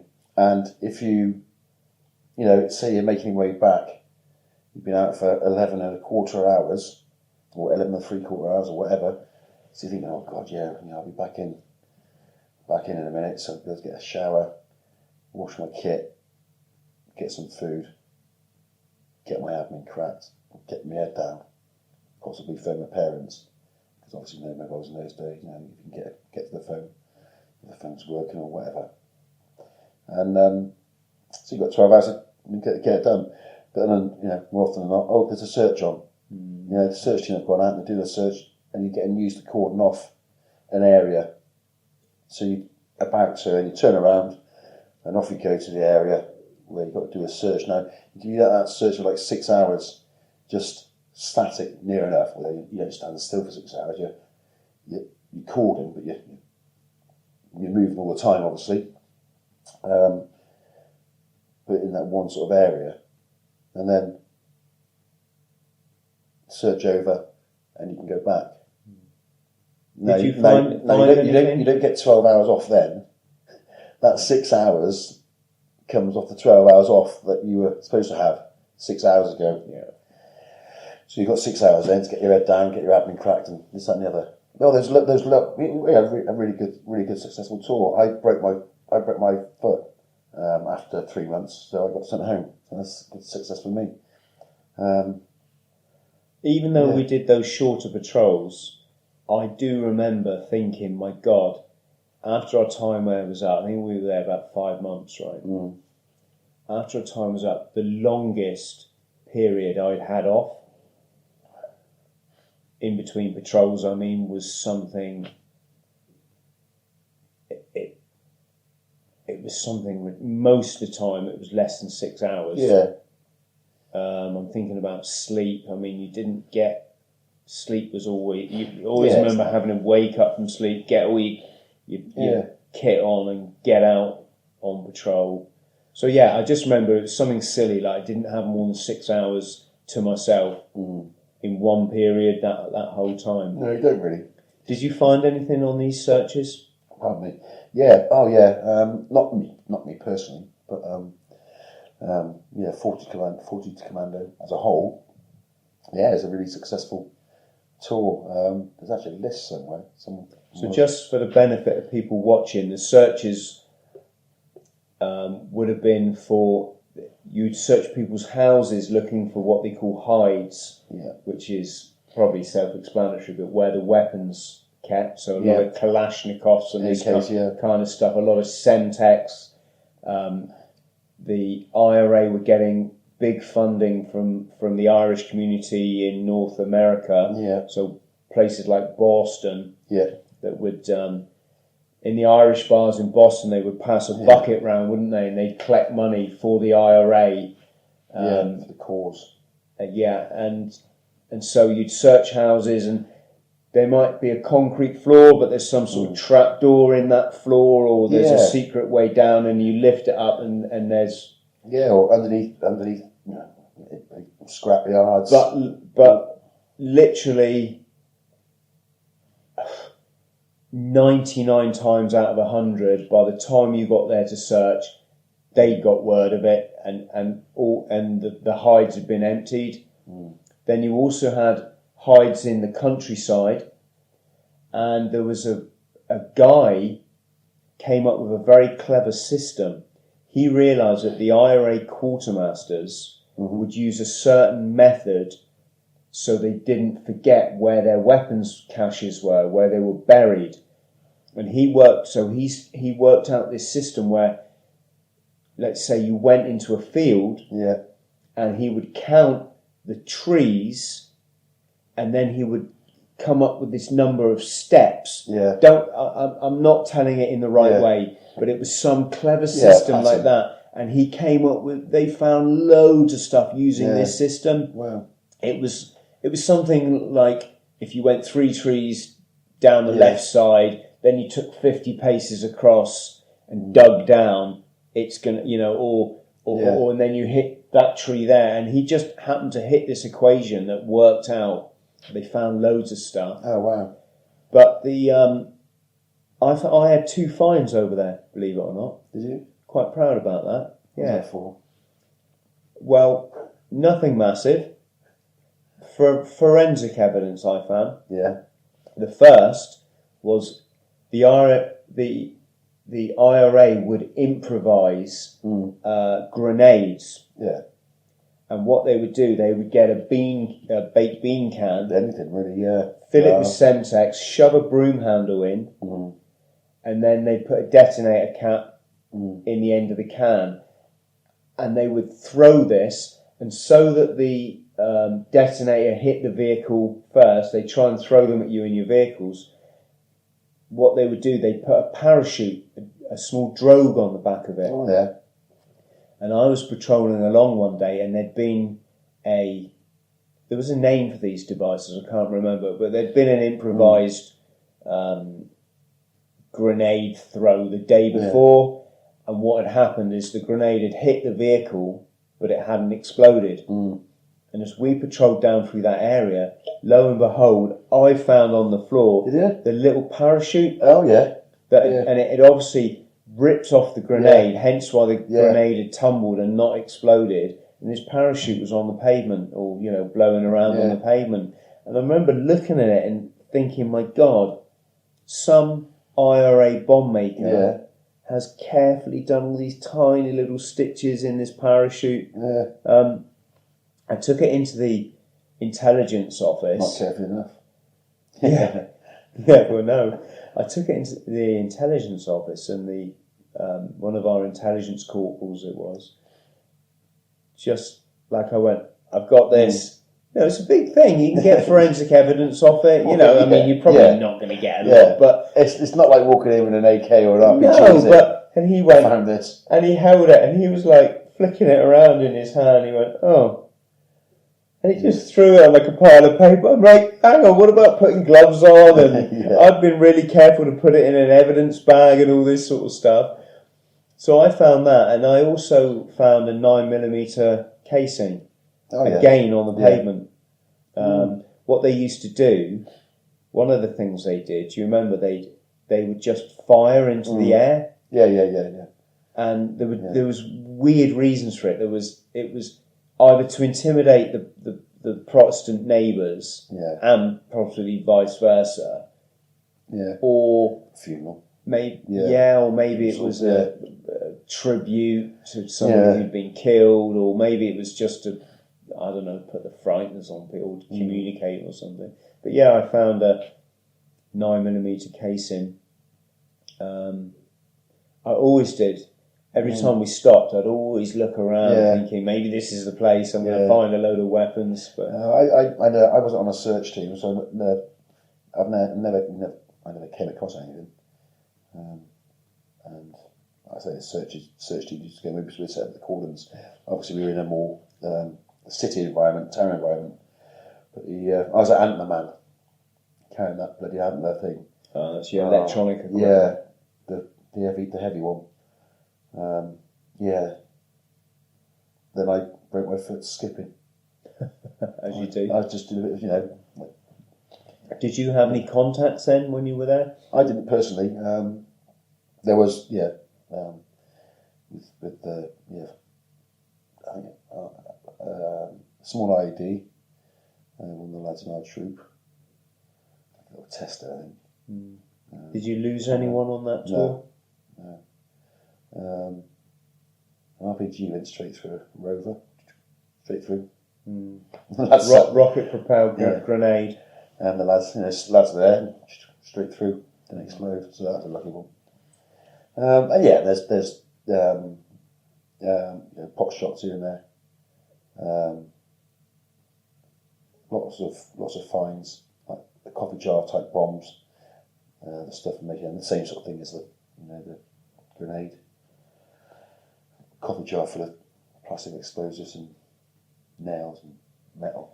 So, just conscious of we're getting late here, and so bring our nice chat to an end for this round one. But I just wanted to touch on, because we spoke the other day about the fighting culture. Yeah. Do you remember? And the kind of, I mean, I think I don't know how it is now. I'm guessing things have changed, but back when I joined, we had a place in Plymouth that was called Union Street. Yeah. And for the last God knows how many decades, it's been basically the naval, where all the ships come in and everyone heads for this street. Yeah. It's Plymouth's equivalent of the Las Vegas Strip, basically. That's pretty. But not nowhere near as glamorous, right? Yeah. Full of kebab shops and clubs that all had names that were kind of not Navy themed, but they meant a lot to people in the Navy. And here was the thing: it was violent enough anyway, because civilians would go there and they wouldn't. Some of them wouldn't take shit from the servicemen. Yeah. The servicemen then wouldn't take shit from the civilians. Yeah. The Navy would fight the Marines. The odd Army person would, and it was quite violent. I mean, if you went on a night out, one ship's company would fight another ship's company. For every 3 nights you went out, you'd fight for one of them. Yeah. There's no CCTV in those days. No CCTV. You'd normally be drunk, so you didn't necessarily, really come off good in this fight. But I think that's. I mean, my granddad, on my mother's side, he was in the Royal Navy. He joined before the Second World War, then he left and got married. Then the war broke out. He had to obviously get called back up. And he said, he was really looking forward to coming back to Union Street. When he came home after 2.5 years or whatever it was, his first run ashore back for a refit for the ship or something. And he said he got back into Flatland near enough. Yeah. So the lads were gutted, where are we going to go now, So that was, 1943. Wow. Bomb flattened. Near enough, bomb flattened, so that was 1943. That sailors and Marines were going down there and having a few beers, rolling up the sleeves and having a good old Popeye punch up. But that was a culture, you know. I mean, Scotland, when I went to Scotland, there were certainly lads I served with that dined out on the fighting. They went downtown basically just to fight, really. Yeah, it was, and some of them were quite hard. Yeah. You know, we had one guy. I remember one guy. We fell in the morning. You know, you fall in every day, 8 o'clock, isn't it, or thereabouts, and you've had your shower and your shave before, and you always polish your boots and make sure you iron your shirt, and that's just throughout your time in the Marines. But one thing that would happen is people would rock up shit-faced from the night before. They'd got like 2 hours sleep. You smell the alcohol, black eyes, all this kind of thing. And I remember one guy fell in and he looked at his elbow and he had a cut and he looked at it and he went, oh. And he pulled someone's tooth out of his elbow.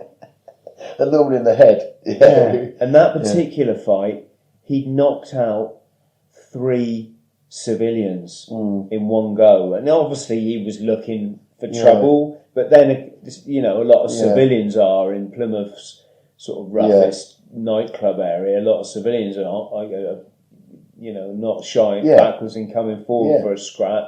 But this guy was just, I mean, and I remember him talking us through this fight. This guy said something, and he's with 2 of his mates, and when they all started going like this, he just went, bang, bang, and just knocked the 3 of them out. And I come across the same thing, a guy in Hong Kong. It's in my book. Yeah, Eat and Smoke.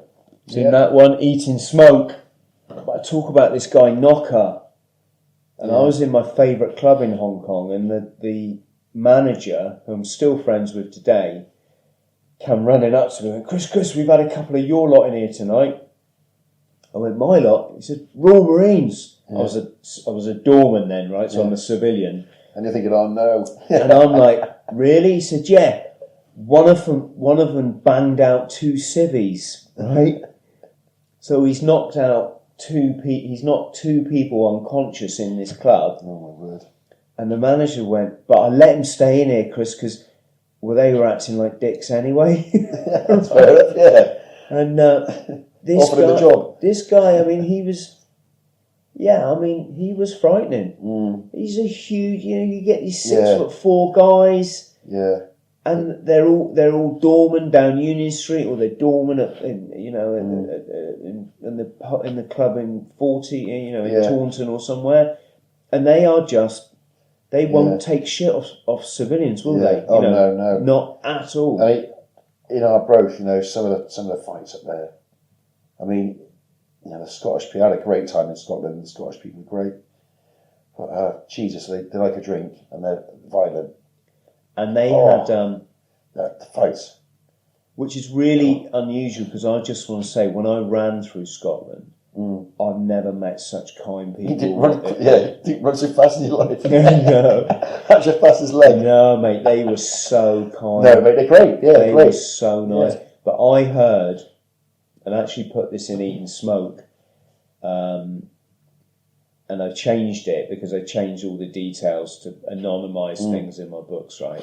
But it was actually in 4-5 Commando, the local pub where let's just say the local hooligans drank.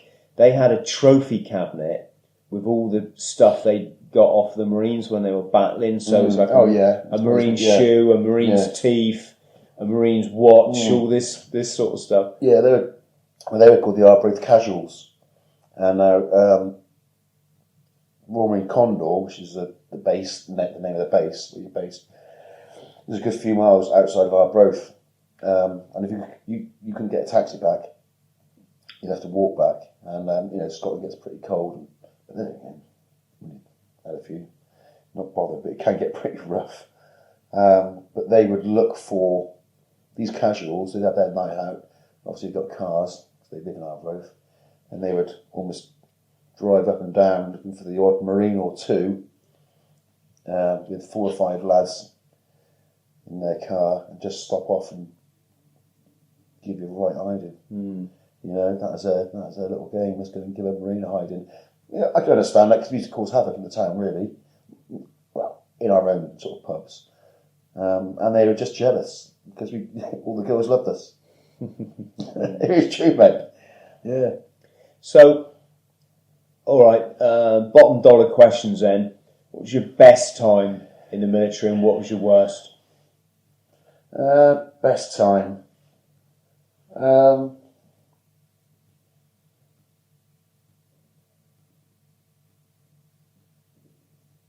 don't know, mate. It's a best time, really. It's just meeting mates, meeting people, meeting the lads, your mates, your oppos. I suppose sort of bopping around the Caribbean for 4 months. That wasn't too bad. Wasn't too shabby. You just took the words out of my mouth. That was Tobago. Tobago is good, mate. Sunday school. Sailing to Barbados for me was just the best. Yeah. Probably one of the best times of my life. Yeah. We had a bit of a ruckus in Puerto Rico, mate. We got a bit shot at. Oh, go on, what happened? We were all in this nightclub in the old San Juan, old part of Puerto Rico. And at midnight, all the guys had to go downstairs and all the girls had to go upstairs. It's a 2-floor nightclub. Something like that. And there was like a bikini show upstairs for the boys, or whatever it was, whether we were upstairs or downstairs. And downstairs it is, I suppose, like Chippendale type thing for the girls. No touching, not allowed. And there'd sort of catwalk set up. And these girls come out in their bikinis and supposed to, chuck dollars and whatever. And of course, one of the lads grabbed their ass and they all sort of kicked off. The bouncers came out with cattle prods. Got really heavy-handed. So yeah, my God. We all just, kicked off big time. And it did kick off big time. The bar was getting smashed and everything. It was going pretty mad. And someone's like, come on, Index, let's get out of here. By this time, the police had turned up with a load of locals. Literally the old bandanas and the big American cars with knives and bloody wrenches and and the police were pushing the locals onto us and goading them. And as we fought back, the police were either shooting at us or shooting in the air. They weren't shooting at to kill us. They were shooting, boom, boom, boom, boom. Thinking it'd scare us off, but obviously we were used to that sort of sound. We sort of carried on. But we had to do a fighting withdrawal, basically, back to the port. Then we climbed over the port gates, jumped onto this vessel, this harbour master's vessel, paid him a load of money to take us down to the our vessel, our ship that we were on. It's a Galahad Mark II. Whilst all these locals turned up and started popping shots at us as we the harbour masters went, hurry up. Yeah, it's a bit. We got really quite told off for that by the sergeant major. I bet. You got to be careful. £20,000 fine or something they had to pay. Well, they wanted us to pay. We got interviewed and this, that, and the other. But there were sergeants involved and company sergeant majors, so that's what gave a bit of clout, saying, look, it wasn't our fault. Something happened, and the bouncers just kicked off, and they had cattle prods, mate. Oh, mate, I couldn't believe it. Well, in Portugal, it was the same. Our ship's company rocked up in this big square, and it wasn't long before you've only got to get one matlock pissed doing something stupid. Oh, yeah. And these guys the barman would just switch into just violent mode, and they'd all jump over the bar with chains and bloody clubs. Yeah. And you could see this happened a lot, and they wouldn't take any shit, right? And the thing is, where you were, you're Central America, right? Caribbean. Yeah, it was dodgy. So you've got an interesting mix of culture and religion there. There'd be Catholics, right? Roman Catholic, probably. And you, in that part of the world, you don't touch the women. I made the same mistake. Yeah. I was in a little bit south, I was in Venezuela, and I was in the staying in the Amazon jungle. Yeah. And I was staying at like this cabin, and there was a local family there, not an Indian family, but like a Venezuelan. Yeah. It's all Venezuela, but Yeah. you've got your indigenous and Indians, and then you've got your kind of almost your Latino colonial sort of influence. And so what I'm trying to say is they were a family who had a bit of money, and they were there more for a sort of holiday thing, right? Anyway, I'm making this story far more complicated than it is. Anyway, you cut a long story short, there were two gay guys on that came to stay at this cabin. Yeah. French, right? And really nice, and we immediately got on like a house on fire, and one of them had a bag of weed, so we were sharing a joint every evening. Yeah. And we went to we got in canoes, and they took us upriver to the Angel Falls and everything. It was a really good trip. Saw that real poisonous snake. Fer-de-Lance, one of those poisonous snakes in the world. There was one of those where we were sleeping, and we were sleeping in hammocks and stuff in like I say, in the jungle. And one night they had this kind of party, and there was a bit of music playing, and the French guy got up to dance with one of the Venezuelan girls. Purely, I mean, he's a gay and his boyfriend's there. There was nothing like that. They were just, doing the Latino dance moves. Yeah, and that's good. Yeah, I like that, I've been practicing that.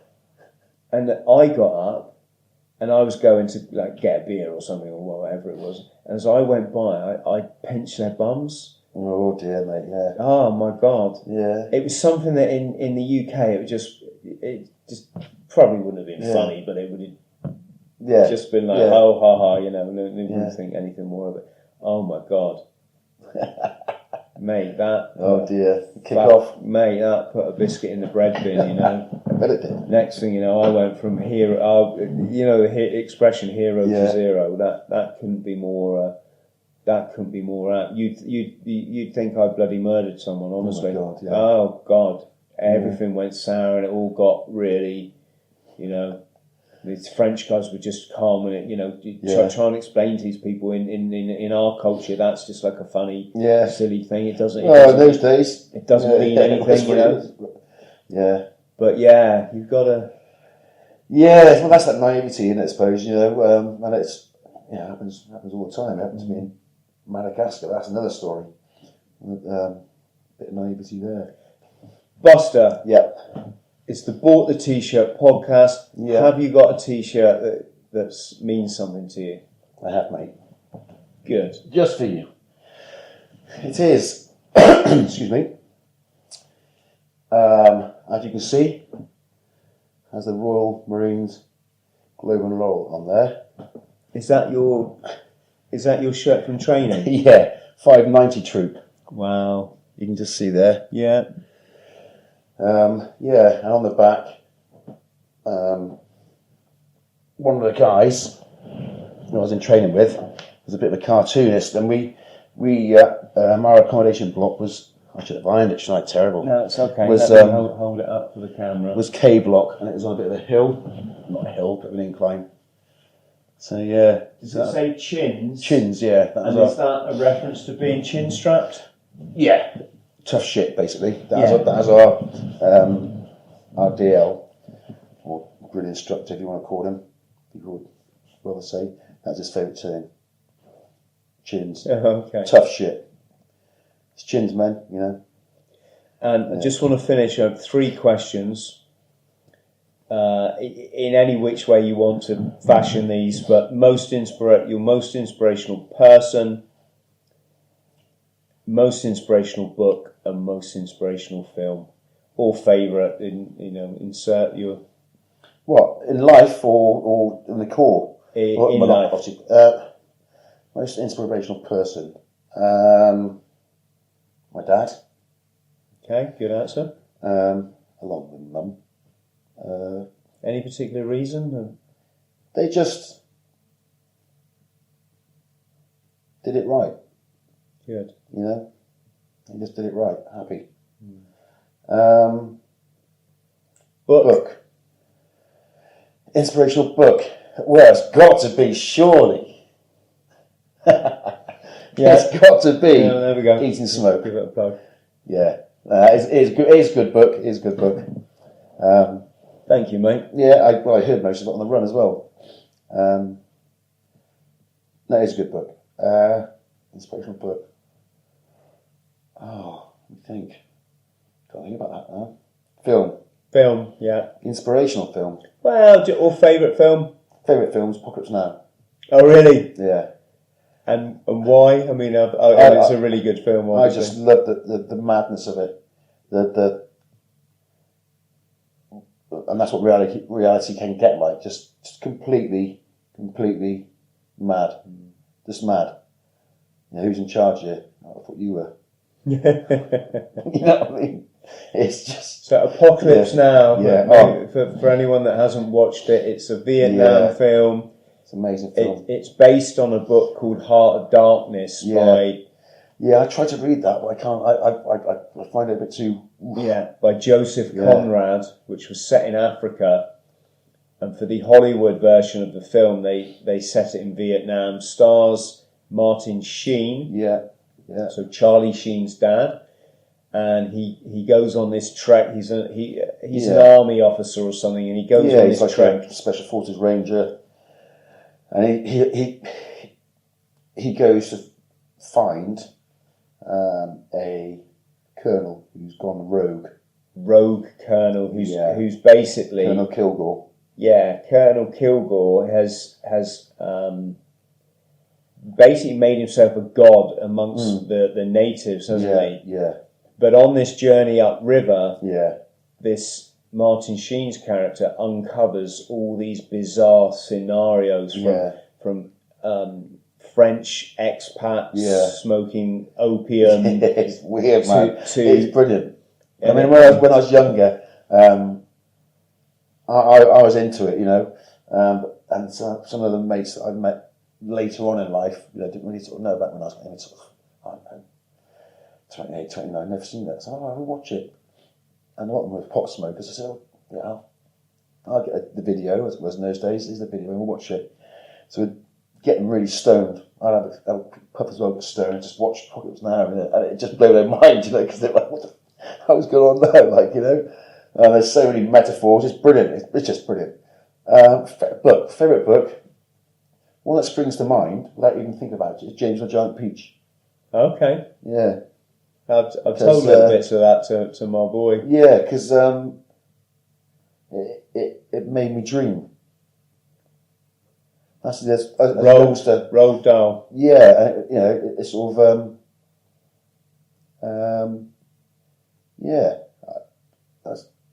as a kid, I remember reading it as a kid. I think, oh wow, that's amazing. Imagine doing that. And I picture myself a dream about me being James on this giant peach. So Roald Dahl was an interesting character. He wrote all these bizarre children's books, many of which have been turned into films now. Yeah. But his writing style, his writing process was he'd take himself away every day into his garden shed. Yeah. And he'd take a pencil and a notepad, and he'd take a flask of tea. Yeah. And he'd take a blanket, because in the winter, and he'd wrap himself in this blanket, no heater or nothing. He'd wrap himself, and he'd just write these amazing children's books. Yeah.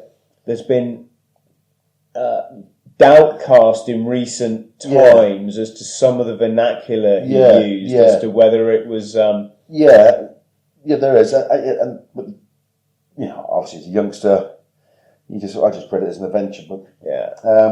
And some of his other books, you know, there's a darkness about it. You know, I'm sure if you read it now, that sort of frame of mind, you can see the darkness in some of his literature. You know, brilliant. James the Giant Peach. Yeah, I made me dream. I can do this. I can fly away to them. I can fly away and do what I want, which I did. Join the call. And would you do it again? I would, mate. Yeah, I would, mate. But no, I don't want my son to do it, so he's not going to do it. So. And why would you not want your son? I'll be scared for him. You know, I'll be frightened for him. It's a different ball game this day and age, I think. You mean the theatre of war? Yeah, or yeah. You know, I mean, it's not the last war. They call it a conflict. It was the Falklands War. That was British sovereign territory being invaded, and we went, and with British subjects on, and we went there and got the territory back for British subjects. Do you mean as opposed to an invasion of as opposed to oil. Oil. You heard it. You heard it here first. Oil. Yeah, as opposed to and It's not just the oil, though, is it? It's these companies that sell the bombs, the bullets, and the guns and the uniforms. Yeah. They love this stuff because they make a fortune. And who pays for all that? The taxpayer. Yeah. I mean, I'll just be. We could discuss war, the rights and wrongs of, and who makes money and doesn't, and this, that, and the other. But from a personal point of view, as a dad, I wouldn't put my son in any harm's way. No. If he wanted to, then I'd support him all the way. Good luck to him. Good luck to lads who want to, because you can have a fantastic adventure if you make it work for you. There's some guys I know that went through the Corps and were in the boxing squad. They're good boxers. They joined the Corps and then in the boxing squad for like 6-7 years. Travelled the world just boxing. And getting real good training and real good fitness and all the best food. Some guys were in the golf team or yachts. One of my friends, Ash, hello, if you're watching, he's on the bobsleigh team. Yeah, well, there we go, yeah. I mean, funny enough, our troop boss, when we left training, he said, look, guys, don't work for the Corps, make the Corps work for you. Sign up for everything.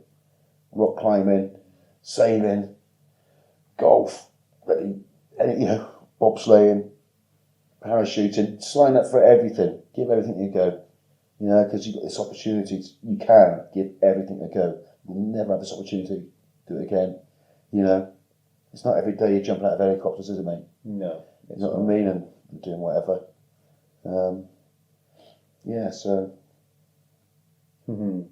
Buster, thanks ever so much, mate. Thank you for your support on my run as well.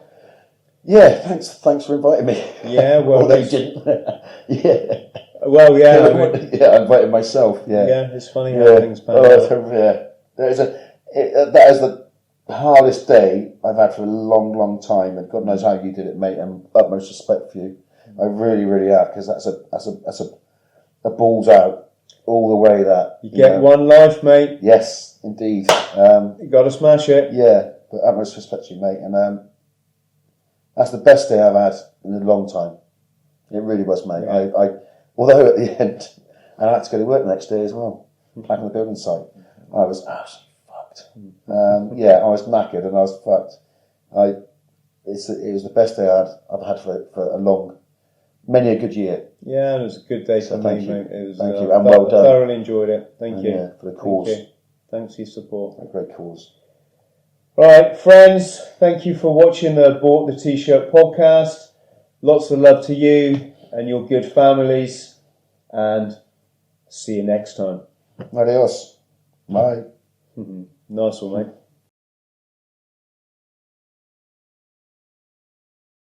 mate. Friend, thank you for watching my video. I'm the only person I know that has ticked every item off my bucket list, and I did so coming back from chronic addiction with no help from anybody. Now I want to pass those skills on to you, but I can't help you unless you help me and hit the subscribe button. So please do so, and let's go and smash this world together.